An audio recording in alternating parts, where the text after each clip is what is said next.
Alrighty, in today's video, we're going to be talking about 6.5, which is the conclusion of chapter 6. We're going to be talking about rational functions and rational inequalities. Rational is just a fancy word of saying fractions.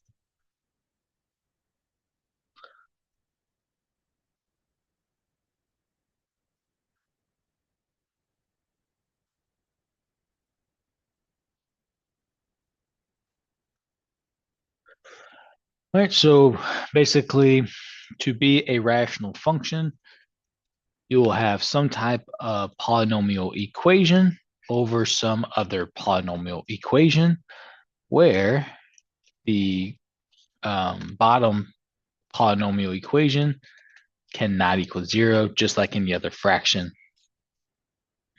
And there's different examples of types of rational functions. We've seen some in our parent function discussion. You have some that look like this.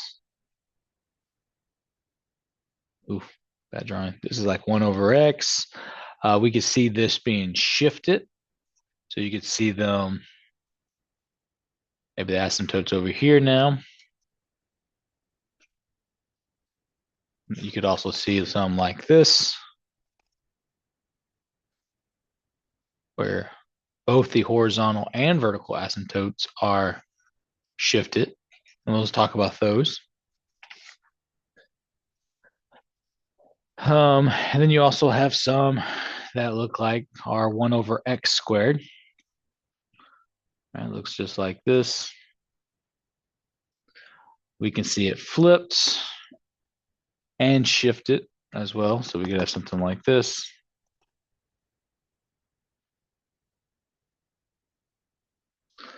And then we can get into some weirder looking shapes, but we'll go through those as we approach them.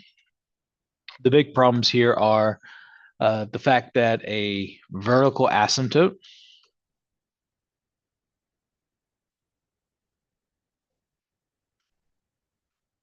is a imaginary vertical line where the graph won't cross.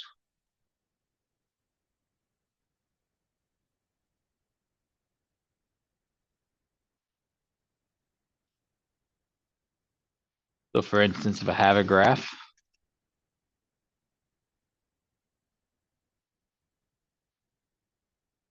this is the vertical asymptote. And typically we write it as x equals some value. The next thing we have is horizontal asymptotes.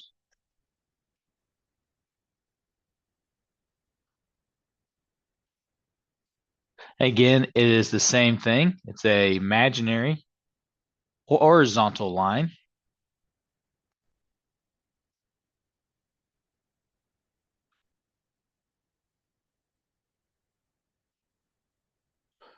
where the graph will not cross.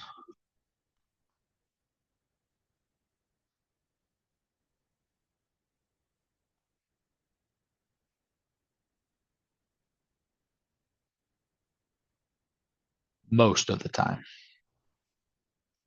There are occasions where it can have a horizontal asymptote and it does cross. And typically we write these. So like for instance,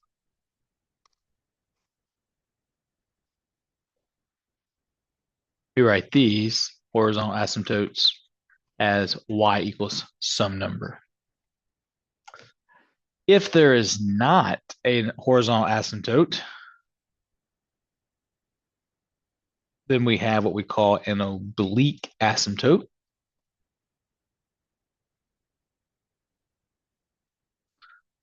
Also known as slant.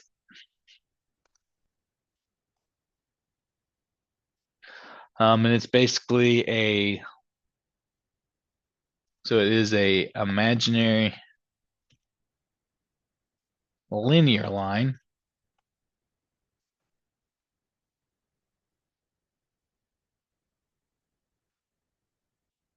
where the graph will not cross.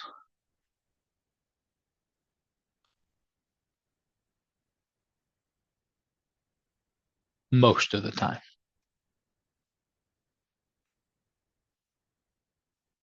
So it looks a lot like this. So we'll have something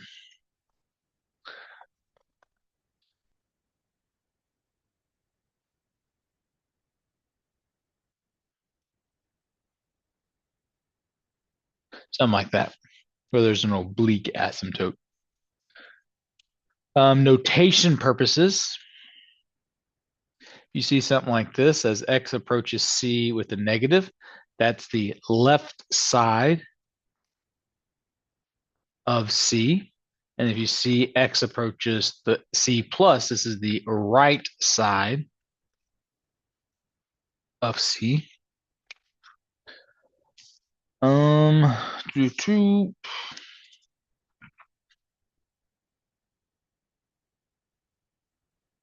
feeling like that's pretty much it, because now you just got to find them all. And then with rational inequalities,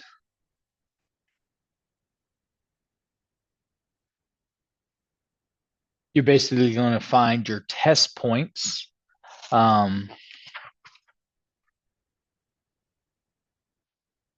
Where so if f of x is equal to p of x over q of x, you'll set both q of x equal to 0 and p of x equal to 0, and those will give you boundary numbers. And then from the boundary numbers, you can then discover some test points in between that gives you the less than or greater than whatever value you're looking at. And then of course, we'll do some of those. All right, so with all that, let's actually get into some actual problem solving here. So we're going to be on page 437. We're going to be on problem 1. This one is f of x equals 5 over x minus 1. This says find the equations for the vertical asymptote, if any, for each of the following. All right, so the first thing you have to do is how we solved rational functions or simplified rational expressions. You have to factor, cancel,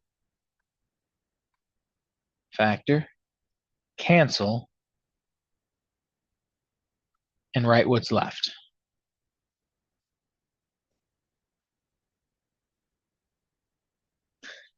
All right, so I cannot factor anything, so I cannot cancel anything, so this is what I have left. So once you get to this point, your next steps, this is the first step, the next step is to set the denominator equal to 0. And I see by doing that, I get x equals 1. That would be your vertical asymptote. And that's pretty much all you have to do on the very first part of your homework. But let's look at a little bit more complicated question, asking the same thing. What is the vertical asymptote, if any? So we have x squared minus 2x. On number 16, we have x squared minus 2x minus 15 over x minus 5. So I need a factor first. So trinomial always factors in two binomials. Leading term is x. What multiplies to negative 15 but adds up to negative 2? Well, that's probably going to be 3 and 5. Negative, positive, and then x minus 5. So notice these will cancel. If there's nothing left on the denominator, then this will be no vertical asymptote. If you did have stuff left, then that's what's left. What this is called right here, this is actually called a hole. So there would be a hole at x equals 5. Because you can't, if you have x equal to 5, you would still get an undefined answer. But instead of a imaginary dotted line, it's more like this, where you graph some function. Oh, and it probably does something like this, where it's got a gap in it.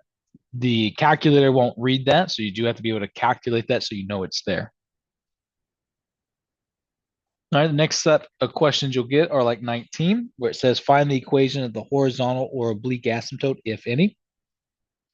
So I did miss something. Let's see, where's that?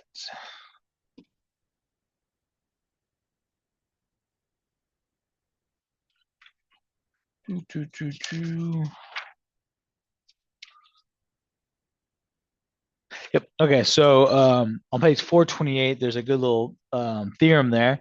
But if you are looking at your nth degree, so let's say we have a function that looks like this, something where it's actually, I'll go here, x to the m over x to the n.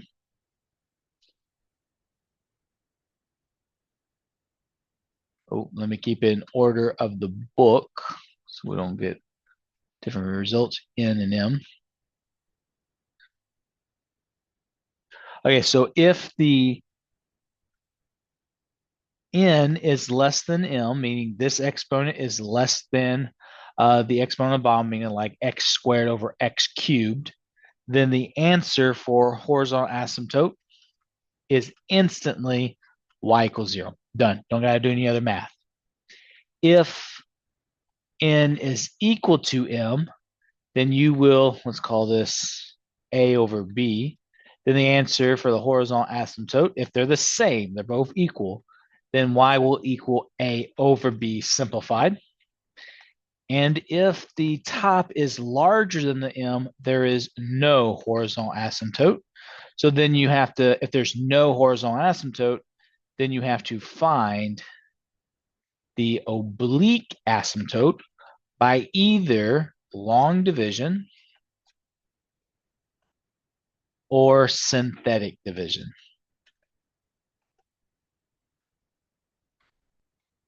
Okay. So in this problem 19, let me bounce back to 19.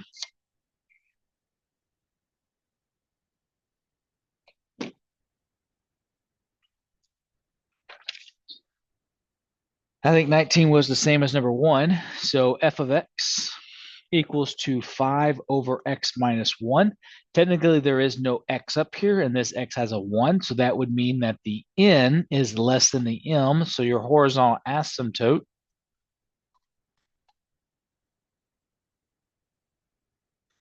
is instantly y equals 0 without doing any math. So you don't have to actually, when you're looking for the horizontal asymptote, there is no need for factoring and canceling and stuff like that. You literally just look at the highest exponents. Let's look at another one. Let's look at number 26. This one is f of x equals negative 3x plus 5 and x minus 2. So these, I can see they both have an exponent of 1, so they're equal. So my horizontal asymptote is going to be the coefficient. So that's going to be y equals negative 3 divided by an imaginary 1. So this is the A I'm looking at, and this is the B I'm looking at. I don't care about the constants, just the coefficient. So I see that my horizontal asymptote is y equals negative 3. The next one, number 33, is f of x equals x squared minus 9x plus 4 over x plus 2. So the direction said find the horizontal asymptote or oblique. So I see that the square is bigger than the x on the bottom. So therefore, there is no horizontal asymptote, but we need to go find the oblique. I'm going to use synthetic division. Remember, synthetic division can be used if you have x plus or minus a number.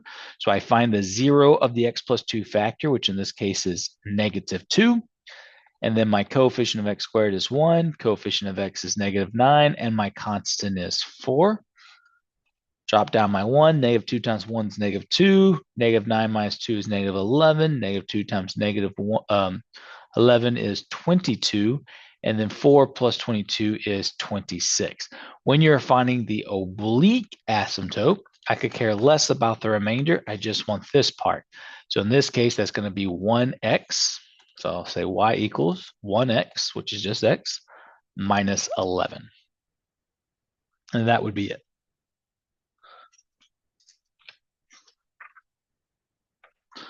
All right, let's do another one. Let's look at number 35. This is f of x equals 5x squared minus x plus 12 over x minus 1. So again, I can see that there is no horizontal asymptote. So therefore, I'll take the 0 of the factor x minus 1, which is 1. Coefficient of x squared is 5. Coefficient of x is -1. And my constant is 12. Drop down my 5. 5 times 1 is 5. -1 plus 5 is 4. 1 times 4 is 4. 12 plus 4 is 16, but I don't care about that. So my oblique asymptote will be y equals 5x plus 4. And that's it. Now, with all that said, now let's start sketching these graphs and making sure our work is appropriate to our graphs.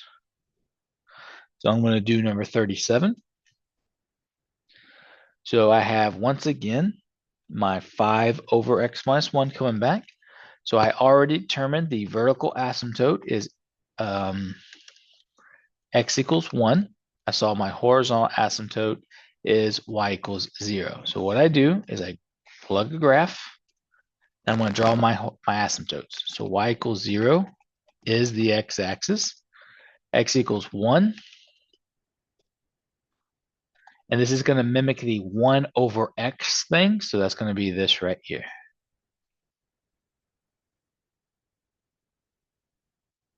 And there you go. So then again, this mimics 1 over x parent function. All right, let's look at another one. Let's look at number 41. 41 is f of x equals x plus 2 over x squared minus 9. So I'm going to first factor. So that's x plus 2 over x plus 3, x minus 3, because this is a difference of squares. Nothing cancels, so my vertical asymptotes are going to be x equals -3 and x equals 3, because you would set each one equal to 0. My horizontal asymptote, the denominator is bigger than the numerator, so it's going to instantly be y equals 0. So then with that, I can graph it. So I got, again, y equals 0 on the x-axis, and then 1, 2, 3, 1, 2, 3. All right, this is what I got going on here. We don't really know what this will mimic. So the best thing to do is kind of just pick some points and kind of determine what's happening. So I'm going on the left side. I'm going to pick -4, and I'm just trying to determine. So again, I'm going to choose x equals -4.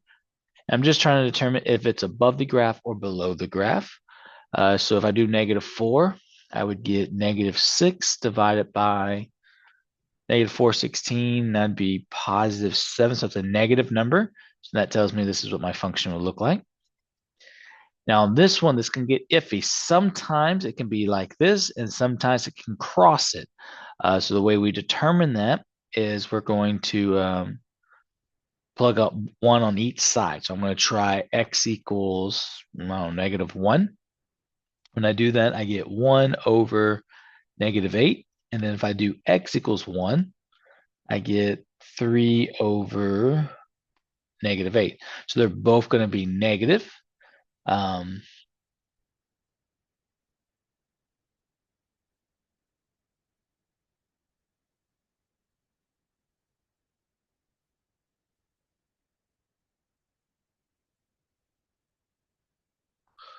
-1 plus 2.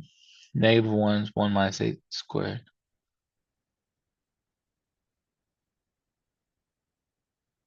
That gives you 2 minus 4, which is -8. Plug in 1.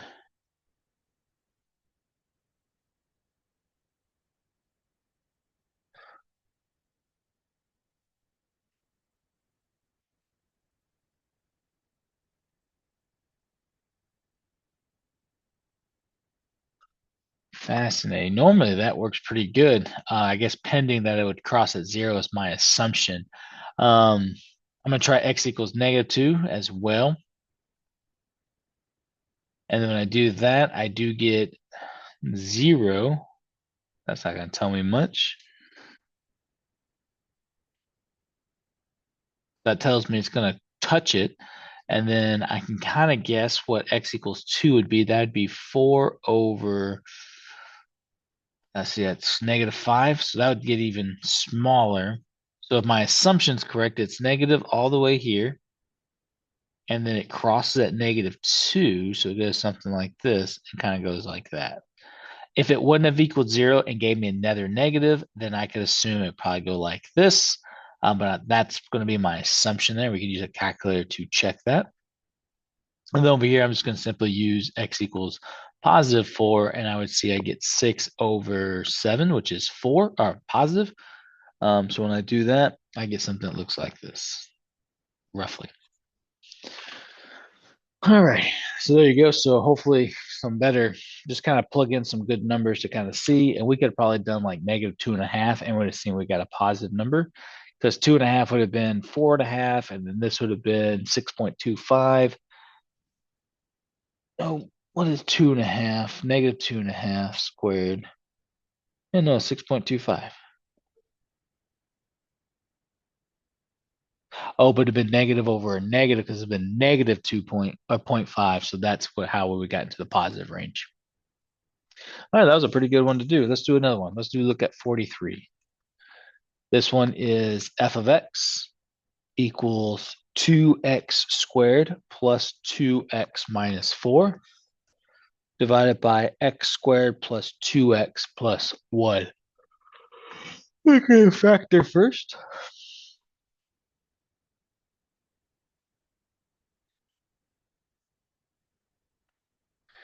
All right, so I'm multiplying the -8, but adding the 2. So that's going to be 4 and 2, positive, negative. That gives me my -8 and positive 4, or positive 2. This one's going to be 1 and 1. I can't forget to divide this by 2, so that would give me 2 and 1. I didn't even see that at first. First question should always be a GCF, and I missed it. So I'm going to factor out a 2, and then I'm left with x squared plus 2x minus 2. I lied, that should be a 1x. So then, therefore, this would be 2x minus plus 2 and x minus 1. That'd give you the -2 and add up to 1. And then x plus 1 times x plus 1. But it doesn't cancel anything out anyways. So therefore, my vertical asymptote is just a double x equals -1. My horizontal asymptote, since these are the same, is just going to be 2 over 1, which is just 2. So when I graph, I get vertical and the horizontal.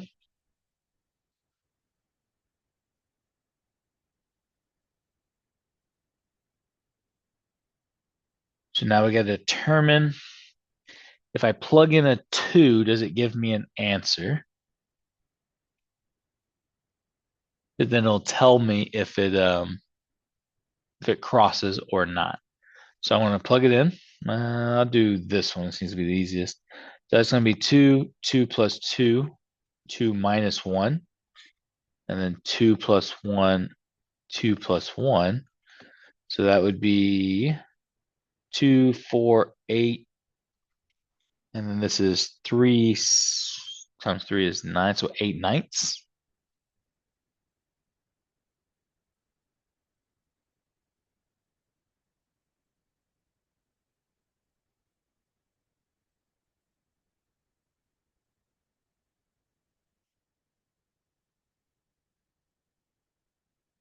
Oh, I'm doing the wrong one. I got to set it equal to 2. Woo. All right, so this would be 2x plus 2 times x minus 1 over x plus 1 squared equals 2.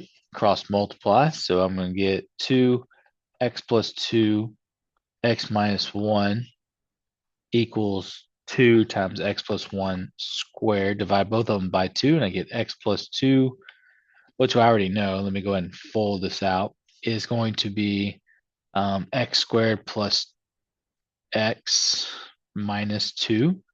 And this right here, because the 2's will cancel out, this will just be x squared plus 2x plus 1. Subtract x squared. Those will go away. Subtract 2x. That give me negative x minus 2 equals 1. Add 2. Negative x equals 3. So then positive x would equal negative 3. That's it. So what I do is I set the horizontal asymptote equal to the equation, and I see it actually do get a value. So at negative 3, 2, it's going to cross. So it's supposed to be like this the whole time, but then I can see it crosses. But when it does cross, it'll stay right next to the horizontal asymptote. And then I can see on the other side, this would stay the same then. All right, you might be asking, well, how did I know that? Well, if you plug in a value here like 0, you would get a negative 4 because all that would cancel. So I know this is going to be below. If it crosses here, I mean, I guess it could come this way. So let's plug in a value. Let's plug in negative 2 over here. That would be 0. So if this is 0, it has to hit here, not up there. So that's a quick way to kind of just analyze where your graph is going to be. Let's do one more of these. So you have plenty of examples though. Let's look at number 44. This one is f of x equals negative 3x plus 5 over x minus 2. There's no factoring or canceling, so my vertical asymptote is x equals 2, and my horizontal asymptote is going to be y equals negative 3.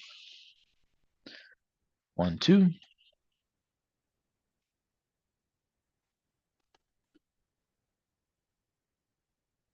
All right. Set this equal so I can see it. So this is negative 3x plus 5 over x minus 2 equals negative 3. So then I get negative 3x plus 5 cross multiply, and you get negative 3x plus 6. When I add 3x, x doesn't equal anything, so I know it doesn't cross. So I just got to determine what value. So I'm going to choose 0. When I do that, that gives me a negative number. So that's going to tell me, oh, it doesn't tell me much because I got to go above this one. So, well, if 0 gives me a negative number, okay, so if 0 gives me a negative number, it has to be here. If it had been positive, yeah. So if it's a negative, oh, it could be way down here. So what was value specifically? Is it negative 2.5? 1, 2, that'd be right here. So that tells me my graph does something like this. So now let's choose the value 3. 3 is negative, so x equals 3. That would give me negative 9 plus 5 is negative 4 over 1. That's negative 4. That's right here. That's going to be a point that goes right here. And I think on your homework too, it tells you like pick a point on each side to make the branch. There you go. So that's pretty much all the different types you'll see. So let's get into that last part of solving inequalities. And as always, it wouldn't be college algebra without a word problem. All right, so this is going to be 2x is less than 4 over x plus 1. First thing I need to do is I need to be able to solve, so I need to set it equal to 0. So what I'm going to do is I'm going to get everything to one side. So when I do that, let's see, I don't like fractions.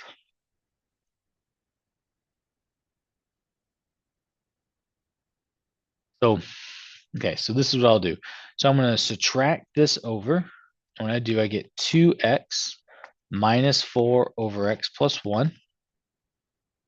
And then this is over 1. So to be able to add these fractions, I need to multiply by x plus 1 on both sides. So this gives me 2x squared plus 2x over x plus 1 minus 4 over x plus 1. So now they're the same. So now it's become 2x squared plus 2x minus 4 over x plus 1. So the goal now is for me to factor all of this so I have all these different test numbers. So in this case, that's going to be 2x squared plus x minus 2 over x plus 1. So then that would give me 2x plus 2x minus 1 over x plus 1. So all of those are going to be test points. So here are my test points, or my boundary points. I got 1 at -2, so here's 0. So 1, 2, here's -2. I got 1 at 1, so here's 1. I got 1 at -1, here's -1. So here are my test points, or boundary points. So I just gotta pick points in between. So I'll start with -3, and I'm trying to just make it less than 0. So I have well, this is always gonna be positive. So I have a negative and a negative over a negative. Well, that'll give me a negative, which is less than 0, so that will work. Try -1.5. So that would give me a positive, negative, and negative. So that's going to give me positive, so that will not work. Try 0. I get a positive, negative, positive. That would be negative. That would work. Try 2. So I tried 0 here. Try 2. I would get a positive, positive, positive. So that's all positive. That will not work. So my answer here would be negative infinity to -2 is a less than union -1 to 1.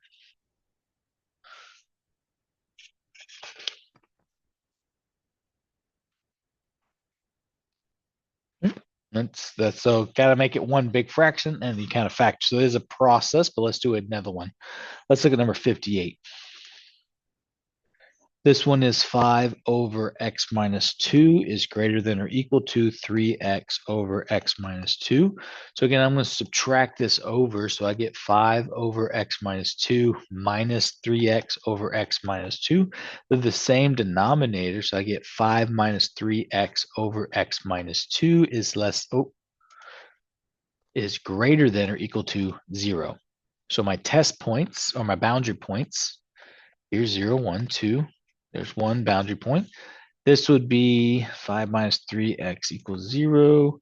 So -3x equals -5, and then x equals 5/3. So here's 1. Here's 5/3. Oh, not much of a wiggle room there.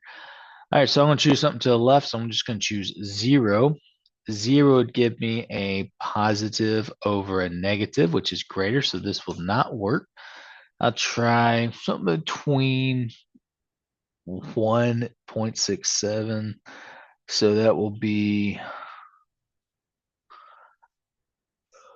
let's just try 1.9. Easy enough. All right, 1.9 times 3. What is that? That'd be 5.7. So that'd be negative. And then on bottom, 1.9 would be negative. So that part wouldn't work either. Oh, no, never mind. I want positive. So that would actually work. So then I would try 3. 3 would give me negative over a positive, which is negative, which will not work. So it looks like my answer here is 5/3 to 2. Oh, both with brackets because it can equal 0. Actually, no, it cannot equal 2 because that would make the denominator equal 0, but it can equal 5/3. So do watch out for that little bit of thing. The question's already complicated enough, but then you got to focus on what x cannot be, and x cannot be 2, even though it was a boundary number. All right, last question, and it's a word problem, but we're going to look at number 69. It says April raises a species of aquarium fish, and the total number of fish she has follows the formula. PT equals 200t over t plus 1. Where t is greater than or equal to 0, represent the number of months since she began. So A, sketch the graph of PT for t greater than 0. So vertical asymptote would be t equals 1, or sorry, -1. Horizontal asymptote would be y equals 200. Sketch a graph best as I can. We're going to assume that's 200 right there. So there's a horizontal asymptote. And then at -1, there's my other vertical asymptote. All right, so realistically, I can't have less than 0 in time. So I'm going to assume I probably start at 0 because this would be 0. And then I probably skyrocket up and then I plateau is my assumption. So I'm going to go with. And there you go right there. So that's part A. Part B, then, what happens to April's fish population in the long run? Well, just kind of looking at it. Oh, looks like it's going to level off or approach. We'll just say it will approach 200. That's what it's doing. It's getting closer and closer to 200, but probably never cross. And that's pretty much all you have to do on the word problem there. And again, you just got to pick some points and kind of just see what's happening. You could choose one, pick a point, plug it in, and it kind of does the rest for you. Then you can kind of see where it's heading. All right, other than that, though, that's all I got for chapter 6. So I'll continue chapter 7. We're pretty good right now. Our next test will not be until December the 1st, and it'll be over chapter 6 and 7. So for the next couple of weeks, we'll be doing chapter 7. And then next week, you'll get your critical thinking assignment. And I'll go over that more next week as well. I'll make a little video for you. And then that will not be due until December the 7th. All right, other than that, I have no other stuff to go over. So if you have questions, feel free to keep emailing me. Other than that, I'll see you in the next video. Bye for now.